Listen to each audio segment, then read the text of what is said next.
உருவாக்கப்படக்கூடிய குழந்தை எப்படிப்பட்ட அடிப்படைகளோடு, எப்படிப்பட்ட வழிகாட்டல்களோடு, எப்படிப்பட்ட கல்விகளோடு அந்த குழந்தை உருவாக்கப்பட வேண்டும், அதனுடைய முறைமைகள் எப்படி இருக்க வேண்டும் என்பதை பற்றி நாம் இதிலே என்ன செய்கிறோம், பார்க்க இருக்கிறோம்.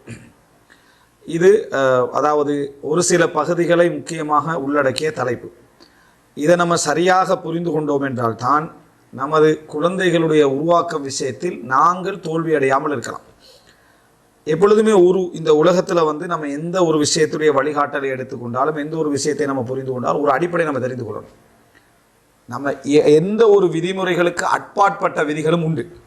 ஒரு மனிதன் வந்து இதெல்லாம் செய்யாமலும் ஒரு சிறப்பான ஒரு குழந்தை என்ன செய்யலாம், உருவாகலாம். இதெல்லாம் செய்யாமலும் ஒரு சிறப்பான ஒரு அறிஞர் என்ன செய்யலாம், உருவாகலாம். இது அதாவது விதிவிலக்கானவைகள். அர்த்தம் என்னன்னா, ஒரு 10 வீதமோ 20 வீதமோ இந்த உலகத்தில் வந்து ஒரு விதிவிலக்கு இருக்கும். எல்லா விதிகளுக்கும் ஒரு விலக்கு என்ன செய்யும் இருக்கும் என்றது ஒரு விதி, அதுவும் ஒரு விதி. அப்படின்னு அர்த்தம் என்ன, அதுக்கும் ஒரு விதிவிலக்கு என்ன செய்யுது இருக்குது. அதாவது விதிவிலக்கு இல்லாதவைகளும் என்ன செய்யும் இருக்கும்னு அர்த்தம். எல்லா விதிகளுக்கும் ஒரு விலக்கு உண்டு. அப்படி என்றால் நீங்கள் உலகத்தில் எந்த விதியை போட்டாலும் சரி, அதில் ஒரு ஒரு எக்ஸப்ஷனலான ஒரு சப்ஜெக்டும் என்ன செய்யும் இருக்கும். இதுவும் ஒரு விதி தானே.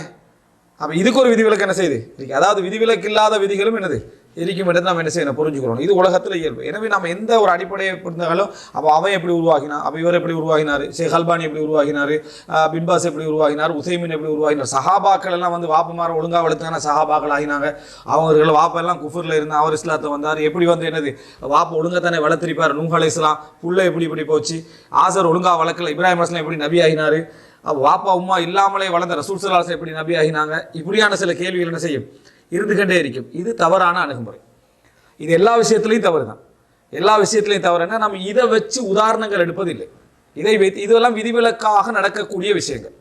விதிவிலக்காக நிச்சயமாக அப்படி நடந்துதான் என்ன செய்யும் ஆகும். இல்லைன்னா முதலாவது இப்போ ஆதம் அலைஹிஸ்ஸலாத்தை எடுத்துக்கணும்னா நம்ம என்ன, அங்கே தந்தை ஒரு பகுதியே இல்லை, ஆனால் அவர் நபி ஆகிற அளவுக்கான ஒரு தகுதி அல்லாஹ் தஆலா என்ன செய்யறான், கொடுக்குறான். ஏன்னா விதி என்ற அந்த பகுதியில் இல்லை.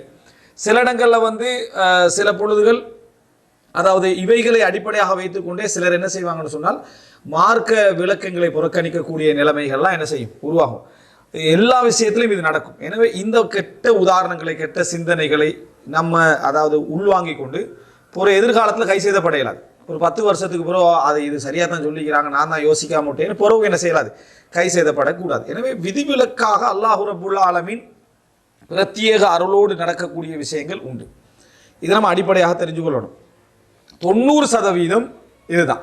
இமாம் இப்னுல் கையிம் அல் ஜௌஸிய்யா ரஹ்மஹுல்லாஹ் அவர்கள் சொல்றார்கள், துஹ்ஃபத்துல் மௌதூத் ஃபி அஹ்காமில் மௌலூத் என்ற நூலில், அதாவது குழந்தைகளுக்கான சட்டங்கள் என்ற நூல் அருமையான ஒரு நூல். சலஃப்களுடைய காலத்தில் எழுதப்பட்ட நூல்களில் மிக அருமையான நிறைய நூல்கள் உண்டு. நான் அங்கே ஸ்பீச்சில் ஒன்று சொல்லிக்கிறேன், ஏற்கனவே என்ன செய்திருக்கிறேன், ஒன்று சொல்லியிருக்கிறேன். இதில் ஒன்று தான் என்னது இந்த துஹ்ஃபத்துல் மௌதூத் என்ற நூல். இந்த நூல் ஒரு விரிவான முறையில் ஷேக் பக்ர் அபு ஸைத் ரஹிமஹுல்லாஹ் அவர்கள் வந்து தஹ்கீக் கூட ஒரு இந்த அளவில் வரக்கூடிய அமைப்பில் பிரிண்ட் பண்ணிக்கிறேன். ஃபர்ஸ்ட்டுக்கு இந்த அளவில் வந்துச்சு, இது ஒரு பெரிய அளவில் பிரிண்ட் பண்ணிக்கிறேன். நான் அந்த நூலை சொல்கிறதுக்கான காரணம், நம்ம எடுக்கக்கூடிய அந்த உதாரணங்கள், படிப்பினைகள்லாம் வந்து ஒரு வெறுமனை சிந்தனை ரீதியாக இருக்கக்கூடாது.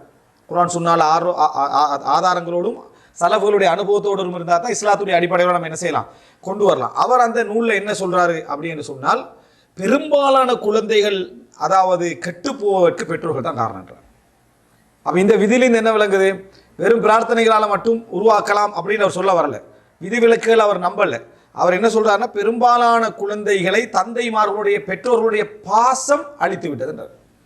அதாவது காரணத்தை சொல்றாரு, பெற்றோர்களுடைய அளவு கடந்த பாசம் தான் பல பிள்ளைகளுடைய கெடுதலுக்கான காரணம், அழிவுகளுக்கான காரணம். அந்த பிள்ளையை இறக்கமாக வச்சு கொள்வது தான் அவங்களுடைய குழந்தைகள் அழிஞ்சு போவதற்கான, கெட்டு போவதற்கான காரணம் அப்படின்னு சொல்லி இமாம் இப்னுல் கையிம் அல் ஜௌஸிய்யா ரஹிமஹுல்லாஹ் என்ன செய்யறாரு, சொல்றாரு. அப்போ அது ஒரு பெரிய ஒரு ஆதாரம்.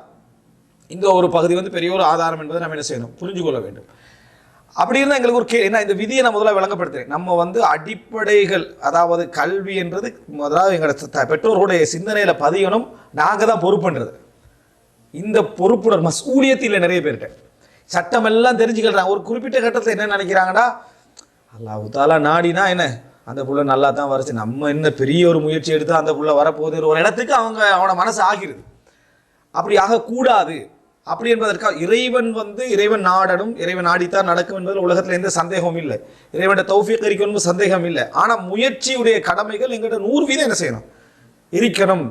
100% என்ன செய்ய இருக்கணும் அப்படின்றத நம்ம புரிஞ்சுக்கிறோம். ஏன்னா சிலர் வந்து அந்த மாதிரி யோசிக்க ஆரம்பிச்சிடுறாங்க. அது எல்லாமே அல்லாஹ்வுடைய என்ன நாட்டத்தில் உள்ளதானே, நம்ம இதில் என்ன செய்கிறதுக்கு என்று சொல்லி அந்த மாதிரியான யோசனையில் என்ன செஞ்சிட ஆரம்பிச்சிடறாங்க. அப்போ இமாம் இப்னுல் கய்யிம் ஜௌஸிய்யா ரஹ்மத்துல்லாஹி அவர்களுடைய மிக தெளிவான ஒரு செய்தி என்ன அப்படின்னு சொன்னால், தந்தைமார்களுடைய பெற்றோர்களுடைய பாசம், பெற்றோர்களுடைய அந்த அளவு கடந்த இரக்கம் குழந்தைகளை என்ன செஞ்சிருது, நாசமாக்கி விடுகிறது என்பதை என்ன செய்கிறோம் நாங்கள் பார்க்குறோம். அப்போ ரசூலுல்லாஹி ஸல்லல்லாஹு அலைஹி வஸல்லம் அவங்க மஸ்ஊலியத்தை சொல்லியும் காட்டுறாங்க. மஸ்ஊலியத் உண்டு இல்லையா ரசூலுல்லாஹ் சொல்ல வேண்டிய விஷயம், குல்லுக்கும் ராயின், உங்களில் ஒவ்வொருவரும் மேய்ப்பாளர்கள். நேரடி அர்த்தம் ராயினடா மேய்ப்பாளர், ஒவ்வொருவரும் மேய்ப்பாளர்கள்.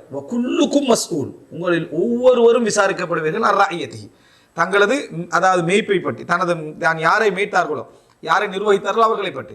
அப்போ சொல்லிட்டு சொல்லுங்க, அதில் சொல்லிட்டு வந்து என்ன சொல்றாங்க, வல் மர்அத்து ராயியத்துன் ஃபீ பைத்தி ஜௌஜிஹா வ ஹிய மஸ்ஊலத்துன் அன்ஹா. ஒரு பெண் வந்து தன்னுடைய தந்தையுடைய கணவனுடைய வீட்டிலே பொறுப்பாளி, அவள் அந்த பொறுப்பை பற்றி கேட்கப்படுவாள் அப்படின்றான். அந்த பொறுப்பை பற்றி கேட்கப்படுவாள் அப்படி என்று சொல்லி ரசூலுல்லாஹி ஸல்லல்லாஹு அலைஹி வஸல்லம் சொல்றாங்க. முக்கியமான ஒரு பகுதி மஸ்ஊலியத். என்ற மஸ்ஊலியத் என்ன, என்ற பொறுப்பு என்ன, நான் தான் என்ன செய்ய வேண்டும், அதை பற்றி அதாவது விசாரிக்கப்படுவேன், நான் பதில் சொல்லணும் என்ற கடமை எனக்கு உண்டு என்கின்ற அந்த பொறுப்புணர்வு நமக்கு உண்டாகணும். ஒரு குறிப்பிட்ட கால பகுதியில் நான் பெருசாக செஞ்சது ஒன்றுமில்லாத அவன் உண்மைதான், அல்லாஹ் தஆலாவுடைய அருள் தான். ஆனால் பொறுப்பு என்ற பகுதியை உணரடா, இந்த பொறுப்பு இல்லாமல் நம்ம வந்து வளர்ந்துடலாம், அவன் எப்படி உருவாகினா இவர் எப்படி உருவாகினா சிலர் என்ன செய்கிறாங்க யோசிக்கிறாங்க. இன்னொரு ஆதாரம் என்னடா, அறிஞருடைய வீட்டில் இப்போ உதாரணமாக பொறுப்பு தான் மிக முக்கியமானதுக்கு ஒரு ஆதாரம் என்னென்னா, சிலர் அறிஞருடைய வீட்டில் இருப்பாங்க, ஆனால் அறிஞராக உருவாக்க மாட்டார். அறிஞர்களுடைய வீட்டில் இருந்து நீங்கள் பார்க்கலாம், நிறைய அறிஞர்கள் உருவாக மாட்டாங்க. இதில் என்ன அர்த்தம், பொறுப்பு தான் மிக முக்கியம்ன்றது விளங்குது. இல்லைன்னா அந்த அறிஞர் வந்து அந்த பிள்ளை உருவாக்கியிருப்பார். ஷேக் அல்பானி அவர்கள் ஒரு செய்தியை போட்டு வதைத்து என்னது நான் வந்து இதை வந்து ஒரு வார்த்தையில் சொல்லுவார், இது ஹதீதாக இருக்கக்கூடாதான்னு நான் ஆசை வைக்கிறேன் என்றார். இதை வச்சு அஸ்ஹது நாஸி ஃபில் ஆலிமி அஹ்லுஹு வஜீரானுஹு, ஒரு அறிஞருடைய அறிவிலே மிகவும் தேவையற்றவர்களாக இருப்பது அவருடைய குடும்பத்தினர் அண்டை வீட்டார்கள் என்று. ஒரு அறிஞருடைய அறிவில் மிகவும் தேவையற்றவராக அவன் என்ன, அந்த வீட்டில் உள்ள வந்து மார்க்க தீர்ப்பு கேட்டால் அடுத்த அறிஞருக்கு தான் கால் பண்ணுறது, ஃபோன் பண்ணி இது விளக்க என்னடு. ஆனால் பெரிய அறிஞர் எங்கே இருப்பார், வீட்டில் இருப்பார், அவங்கள்ட்ட கேட்கறது இல்லை, அடுத்தவட்ட தான் என்ன செய்யறது கேட்கறது. காரணம் இதற்கு என்ன பெருசாக இருக்க போகுது அப்படின்ற ஒரு எண்ணத்தில் அவங்க இருப்பாங்க. காரணம் அவர் என்ன செய்வார், ஓப்பனாக இருப்பார், விளையாடிக்கிட்டு இருப்பார், சிரிச்சிக்கிட்டு இருப்பார், பிள்ளையை பார்ப்பார், காய்கறி வாங்கிட்டு வருவார், வீட்டு வேலைகளை செஞ்சுட்டு இருப்பார். இவரை வந்து ஏதோ மக்கள் தெரியாமல் இவரை கேட்குறாங்க போல இது அப்படின்ற மாதிரி ஒரு ஃபீலிங்கில் அவங்க என்ன செய்வாங்க இருப்பாங்க. அதை அல்பானி சொல்லி காட்டுறார், அஸ்ஹது நாஸி ஃபில் ஆலிமி அஹ்லுஹு வஜீரானுஹு, தன்னுடைய அண்டை வீட்டார் தன்னுடைய குடும்பத்தினர் தான் அந்த அந்த அந்த அறிஞருடைய விஷயத்தில் என்ன கவனம் இல்லாமல் இருப்பாங்க பெரும்பாலும் அப்படின்னு சொல்லி. அந்த அறிஞரும் இந்த குடும்பத்தை நிர்வகிக்க தெரியாமிக்கிறதால தான் பெரும்பாலும் அவரை இந்த குடும்பம் என்ன செஞ்சிடறதில்லை, அந்த இல்மை பெற்றுக்கொள்றதில்லை. அவர் உலகத்துக்கு தான் என்ன செய்வார், மிகப்பெரிய அறிஞர் ஆயிப்பார், வீட்டில் ஒரு விஷயத்தை சொல்லிக் கொடுக்க மாட்டார், சொல்ல மாட்டார். இதனால தான் அங்கேயும் என்னது அந்த ஒரு கணக்கில்லாத நிலைமைக்கு. அப்போ அல்பானி இதை பதிவு செஞ்சுட்டு என்ன சொல்றாரு, இது ஹதீதாக இருந்திருக்க கூடாதான்னு நான் என்ன செய்கிறேன் ஆசை வைக்கிறேன்னு ஷேக் நாசர் அல்பானி சொல்றதை பார்க்கணும். இதுல இருந்தாலும் என்ன தெரியுதுன்றா மஸ்ஊலியத். இல்லைண்டா சில அறிஞர்களுடைய வீட்டிலிருந்து சில பிள்ளைகள் உருவாகுவார்கள், அவங்க அறிஞராக வைக்க மாட்டாங்க. ஷேக் அப்துல் அசீஸ் தரீஃபி அவர் என்ன சொல்றாரு ஹஃபிதஹுல்லாஹ், அவர் என்ன சொல்றாருன்னா, ஏன் வந்து ஒரு அறிஞருடைய வீட்டில் இருக்கக்கூடிய, அதாவது எந்த மார்க்க விஷயம் மட்டுமல்ல, அந்தந்த துறையில் இருக்கக்கூடிய எல்லாரையும் நீங்கள் எடுங்க, அந்த எடுக்கக்கூடிய எல்லாருடைய வீட்டிலும் அந்த வீட்டில் அது உருவாகாமல் இருக்கும். அதுக்கு காரணம் என்னன்னு சொன்னால் பழக்கம். அப்துல் அஸ்தரி ஒரு காரணம் சொல்றாரு, அதாவது பழக்கம் இருக்க முகாலத்தா, அந்த பழக்கம் என்பது பெருமதி இல்லாமல் ஆக்கிவிடும். பழக்கம் என்ன செய்யும், பெருமதியை இல்லாமல் ஆக்கிவிடும். அதே போல ஒரு அறிஞர் சொல்றாரு, இஜாப், ஒரு மனிதனை பற்றிய ஈர்ப்பு, ஒரு துறையை பற்றிய ஈர்ப்பு 3 மாதங்கள் தான் என்ன செய்யும் இருக்கும், காணாம போயிடும். ஈர்ப்பு வந்து அதை ஃபர்ஸ்ட் அந்த ஈர்ப்போடு அவர் சந்திப்பார், காணும் வரைக்கும். அந்த அப்புறம் அந்த 3 மாச பழக்கத்துக்கு பிறகு அந்த ஈர்ப்பு என்ன செஞ்சிடும், குறைஞ்சிடும். உண்மையான அறிவு மட்டும்தான் என்ன செய்யும் நிலைக்கும். முகாலத்தா, அந்த வீட்டுக்குள்ளேயே அந்த புக்கு காட்டுறது, அந்த இதெல்லாம் கண்டு கண்டு கண்டு பழகி அவர் படிக்கிறது காட்டுறது, அவர் அறிவை காட்டுறது, அவர் டீச்சராக இருந்தால் அவங்க டீச் பண்ணுறது கண்டு கண்டு கண்டு இது ஒரு பெருமதியான விஷயமாவே அவங்களுக்கு என்ன செய்யாது, விளங்காத மாதிரி போயிடும். சரியா? அதனால தான் ஒரு அறிஞர் மௌத்தாகின உடனே பல அறிஞர்களுடைய வீட்டுகளுக்கு முன்னுக்கால அந்த ஊட்டாக்கள் என்ன செஞ்சிருவாங்க, முதல்ல புக்ஸை விற்றுருவாங்க, அந்த புக்ஸை விற்றுருவாங்க. அதாவது அவர் போனதோட வீட்டு ஒரு ரூம் வந்து அவங்களுக்கு ஒரு ஃப்ரீ ஆகின மாதிரி ஒரு சந்தோஷம். இன்னொரு ஃபேமிலியை கொண்டு வந்து என்ன செஞ்சிடலாம், நம்ம இதில் என்ன செஞ்சிடலாம், வச்சிடலாம். அப்படிப்பட்ட ஒரு அழகான வீடு கிடச்சிட்டு ஏதோ ஒரு சுமையாக இதை வச்சுட்டு இருந்தார், ஏன் தான் வச்சுட்டு இருந்தாருன்றது மாதிரி ஒரு ஃபீலிங்கில் அவங்க என்ன செய்யிருப்பாங்க. எத்தனையோ பேருடைய அதாவது நீங்கள் இதை பார்க்கலாம், அவர் மௌத்தாயின ஒரு வீட்டுக்கு முன்னால் கொண்டு வந்து வச்சிடறாங்க அந்த புக்ஸ் எல்லாம், அதை எடுத்துகிட்டு போகணும். ஆனால் அவரை வந்து அந்த புத்தகத்தை வந்து பாதுகாத்துக்கிட்டே இருப்பார். ஒரு பேக்கில் போட்டு 60 வருஷம் 70 வருஷம் பாதுகாத்துக்கிட்டே இருந்திருப்பான். இது பல அறிஞர் இப்போ நான் சொன்னதெல்லாம் விளங்குறது மஸ்ஊலியத்தில். இதுக்கெல்லாம் பின்னால் நான் புரிஞ்சு கொள்ளக்கூடிய ஒரு விஷயம் வந்து இது மட்டுமல்ல காரணம், அந்த அறிஞருடைய பொறுப்பின்மையும் ஒரு காரணம் அப்படின்னு நான் புரிஞ்சுக்கொள்கிறேன். ஏனென்றால் இந்த சமுதாயத்தில் இருக்கக்கூடியவங்க நிறைய பேர் என்ன செய்வாங்கன்னு சொன்னால், குடும்ப ரீதியாக விஷயத்தை விட்டுட்டு உலகத்துக்கு தான் என்ன செய்வாங்க. உதாரணமாக பக்கத்து ஒருத்தர் சிகரெட் குடிச்சிட்டு இருப்பார், அவருக்கு என்ன யோசனை வரும்னா, சால இதை பயானில் சொல்லணும், எது ஒரு சிகரெட் குடிக்கிற விஷயத்தை பயான் அவர்கிட்ட சொல்ல மாட்டேன், அவர்கிட்ட தான் முதல்ல சொல்லணும். அவர்கிட்ட சொல்லணும் சிகரெட் குடிக்காதீங்க இருப்பில்லேன்னு. எங்கேயாவது ஒரு தவறை கண்டோடனே அடுத்த பயான் எப்போ சண்டே அதில் சொல்லிடும். சரியா, தவறுகளை அங்கங்கே சுட்டி காட்டுறத முதல் தாவா, மைக்கை பிடிச்சி பயான் பண்ணுறது ரெண்டாவது, கண்டமாக அந்த இடத்துல இது பிழை, இது கூடாது, மார்க்கத்தில் தடை அப்படின்னு நம்ம சொல்கிறது, அது நம்ம சொல்லணும். ஆனால் நான் மைக்கை பிடிச்சி மட்டும்தான் என்ன செய்வேன், பயான் பண்ணுவேன் என்கின்ற அமைப்பில் நடந்து கொள்ளக்கூடிய இந்த தன்மையாலும் இந்த பொறுப்பின்மை குடும்பத்தில் என்ன செஞ்சுட்டு போயிடும். சிலர் வெளியே எல்லாம் என்ன செஞ்சிருப்பாங்க, கண்டவங்கள்ட்ட எல்லாம் சொல்லிக்கிட்டு இருப்பாங்க, வீட்டில் 1000 தவறு நடந்துட்டும் எல்லா குடும்பத்திலையும் நடக்கத்தானே செய்துட்டு சமாளிச்சுக்கிட்டு போய்கிட்டு இருப்பாங்க. எல்லா சைடையும் பாருங்கள் பார்ப்போம். அப்போ இந்த செய்திகள், இந்த அறிஞர்கள் சொன்ன செய்திகள் தான் நமக்கு புரியக்கூடிய ஒரு சப்ஜெக்ட் என்னென்னா பொறுப்பு இன்மை, அந்த பொறுப்புணர்வை கொடுக்காமை என்பது ஒரு மிக முக்கியமான காரணம். இமாம் இப்னு தைமியாவோட வரலாற்றை எடுத்து பாருங்கள். ஒரு புத்தகம் இருக்கும் முசவ்வதான், இமாம் இப்னு தைமியாவுக்கு. முசவ்வதான்றது உசூல் ஃபிக்ஹில் முசவ்வதான் அரபில் என்ன சொன்ன அர்த்தம்னா, அந்த புக்கை வந்து எழுதிப்பாங்க, திருப்பி ஒரு முறை பார்த்து ரீக்ரெஷன் பண்ணி அடுத்த பிரிண்ட்டுக்கு போகிற அளவுக்கு வைப்பாங்களே, அந்த லெவலுக்கு வராத நூல்னு அர்த்தம். அதை வந்து என்னது அதாவது அதில் வந்து அந்த நூலை 3 பேர் எழுதிப்பாங்க. ஒன்று நம்ம சொல்லக்கூடிய இப்னு தைமியா, அவருடைய வாப்பா இப்னு தைமியா, அவருடைய வாப்பா இப்னு தைமியா, இவங்கெல்லாம் தைமியாவுடைய பரம்பரை. அவர் இப்னு தைமியா, இவர் இப்னு தைமியா, இவர் இப்னு தைமியான்னு சொல்லுவாங்க. ஆனால் இப்னு தைமியான பிரபல்யமானவர் யார், அல் ஹஃபீத், பேரர் தான் பிரபல்யம். ஆனால் அவரோட வாப்பாவும் என்ன பிரபல்யமான ஒரு அறிஞர், அவருடைய வாப்பாவும் ஒரு பிரபல்யமான அறிஞர். வழங்கிட்டா அல் முன்தகான்னு சொல்லி ஒரு இமாம் சவுகானி சரண் செஞ்ச ஒரு புத்தகம் இருக்கும், வழங்கிட்டா. அப்போது இதில் வந்து என்ன, இதில் புரிஞ்சுக்கணும் வேண்டாம், பாப்பா மகனை உருவாக்குறாரு, மகன் என்ன செய்கிறார், அடுத்து அல்லாஹ் நாடி இருந்தால் அடுத்த இன்னொரு மகன் உருவாகிப்பார். ஆனால் இமாம் இப்னு தைமியா கல்யாணம் முடிக்கலை, இமாம் இப்னு தைமியா என்ன செய்யலை, கல்யாணம் முடிக்கலை. அப்போ பொறுப்போடு நடக்க போய் தான் இது இப்படி இருக்குது. இமாம் தஹபி என்ன சொல்கிறார், ஒரு செய்தியில் சொல்கிறார் என்னடா, அதாவது மிக முக்கியமான ஒரு பகுதி இது அப்படின்றதுக்கு இமாம் தஹபியை கூட்டுற பாருங்கள்.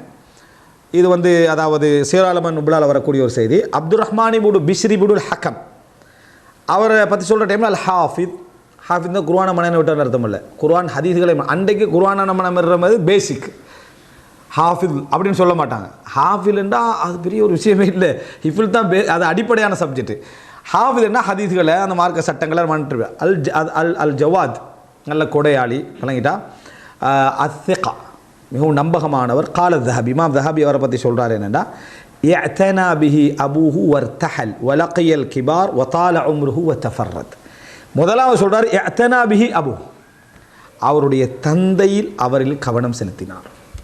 முதலாவது வசனம் என்ன, அவருடைய தந்தை அவரில் கவனம் செலுத்தினார் தான் ஃபஸ்ட்டு.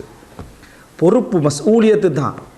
மஸ்ஊலியத்துன்னு சொல்கிறது அந்த தந்தை அவர் அந்த பிள்ளையோடைய அந்த காலகட்டத்தில் எல்லாம் பயணிக்கிறது, பிறப்பில் இருந்து அந்த குழந்தையுடைய உருவாக்கம் வரைக்கும் பயணிக்கிறதுண்டா என்னடா அடுத்த கட்டம் சொல்கிறேன். நிறைய பேர் பயணிக்கிறதாவே நினச்சிக்க நிற்கிறான், கத்திக்க நிற்கிறது.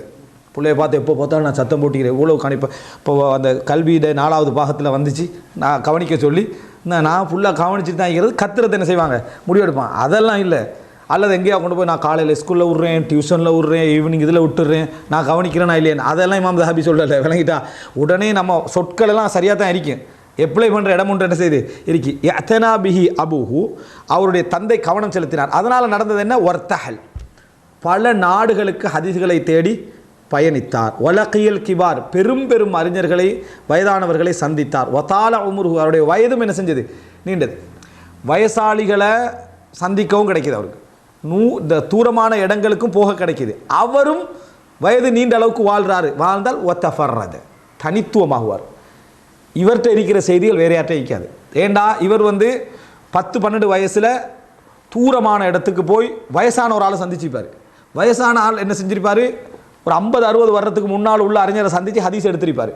இவர் 10 வயசுலேயே பிரயாணம் செஞ்சாருன்னா சின்ன வயசுலேயே அவர் சந்தித்து 2 வருஷத்தில் அவர் மௌத்தாகிப்பார். இவருக்கு இந்த செய்தி கிடச்சிரும். இவர் ஒரு 100 வருஷம் வாழ்ந்தார்னா 150-120 வருஷத்துக்கு முன்னால் உள்ள செய்தியெல்லாம் இவர்கிட்ட என்ன செய்யும், இருக்கும். அப்போ தஃபர்ருத் ஆகுவாங்க. தஃபர்ருத் ஆகுனா தனி அவர் அறிவிக்க ஆரம்பிப்பார். அவர்கிட்ட மட்டும்தான் அந்த செய்தி என்ன செய்யும், கிடைக்கும். இந்த லெவலுக்கு வாரத்துக்கு காரணம் தந்தை கூட்டிட்டு என்ன செய்கிறாரு, எல்லா இடத்துக்கும் கொண்டு போய் விடுறாரு, படி தேடு அப்படின்னு சொல்லி. அதனால தான் என்னது, நான் வந்து ஒரு தலைவை பேசியிருந்தேன், உங்களுக்கு தெரியும், என்னது அறிஞர்கள் உருவாக்கிய அந்த அந்நியர்கள் அது அறிஞர்களை உருவாக்கிய அந்நியர்கள் என்ற தலைப்பில். காரணம் தந்தைமார்கள் இல்லை, தாய்மார் எடுத்த கவனத்தில் அந்த பிள்ளைகள் உருவாது. அப்போ அந்த தந்தை இல்லாத இடத்துல தந்தை இல்லாத இடத்துல தாய் இடத்துல நம்ம என்ன செய்ய போகிறோம். அப்போ இதை யார் சொல்கிறார், இது இமாம் அதாவது இமாம் தஹபி சொல்கிறார். எனவே மஸ்ஊலியத் வந்து ஒரு மிக முக்கியமான ஒரு பகுதி. மஸ்ஊலியத் பொறுப்பு உணர்வு. இப்போ நான் இங்கே வளர்க்குறத பற்றி சொல்லலை. அப்போ ஃபஸ்ட்டு அதுக்கு தடையாக இருக்கிறது வந்து அறிஞர்கள்ட்ட வீட்டில் அறிவாளி வரலே அப்படின்னு நினைக்கிறது. அதோட இவர் வீக் ஆகிடுவார். என்ன பொறுப்பாக எல்லாம் இருந்து இல்லை, அவர் பொறுப்பு இல்லாமல் எந்திரிப்பார் அப்படின்னு ஒரு கெட்ட உதாரணத்தை எடுத்துக்கிறது. ரெண்டாவது என்ன, பொறுப்பாக இருக்க வேண்டிய ஒரு அவசியம் உண்டு இல்லை, அல்லாஹ் தாலா நாடி அப்படின்னா நூல் சாத்திர வரலாறு அப்படின்னு அந்த செக்ஷன் எடுத்துக்கிறது. இதெல்லாம் பிழையான தவறான நடைமுறைகள். மஸ்ஊலியத் முக்கியம்ன்றது ஹதீஸும் சொல்லுது, இமாம்களோட வரலாறும் சொல்லுது என்றதை முதலாக வழங்கணும். எனவே நாங்கள் எங்களோட குழந்தைகளில் கவனம் செலுத்துதல் என்பது அடிப்படையான ஒரு விஷயம். இதுதான் மிக முக்கியம்.